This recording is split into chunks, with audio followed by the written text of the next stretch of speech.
Ο κόσμος πρέπει να μάθει μερικά πράγματα. Ο κόσμος βλέπει στη Βουλή πολλές φορές κάποιες κοκορομαχίες. Τη στιγμή εκείνη η κάμερα δεν δείχνει την αίθουσα του Κοινοβουλίου. Πολλές φορές δείχνει φευγαλέα. Πολλές φορές λοιπόν αυτή η αίθουσα του Κοινοβουλίου είναι αδιανή. Διότι, τις περισσότερες. Διότι οι βουλευτές, μπορεί να υπάρχουν βουλευτές στο Κοινοβούλιο, οι πιο πολλοί τους πληροφορώ για να το ξέρουν, όχι στο καφενείο. Όχι στο καφενείο. Το καφενείο είναι ένα απλό καφενείο που είναι και πραγματικά εκεί εργαζόμενοι άνθρωποι του μόχθου. Είναι νοικιασμένο το καφενείο. Είναι διάφοροι σερβιτόροι, καλά παιδιά στο σύνολό τους.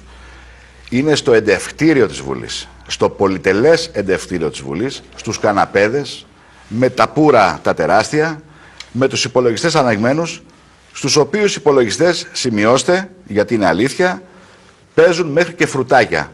Τη στιγμή που μέσα στο Κοινοβούλιο ψηφίζονται νόμοι τους οποίους έπρεπε να γνωρίζουν, έπρεπε να μελετούν, έπρεπε να πάρουν θέση, όχι κομματική θέση, θέση συνείδησης, να πούνε όχι, όπως λέει η Χρυσή Αυγή.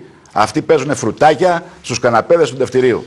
Αυτή είναι η Βουλή. Τώρα... Αυτούς δυστυχώς πολλοί κόσμος, πολλής ελληνικός λαός, πάρα πολλοί συνέλληνες, που δεν είναι άμυροι των ευθυνών οι Έλληνες, δεν χαϊδεύουμε το λαό, τους κάνει αφέντες.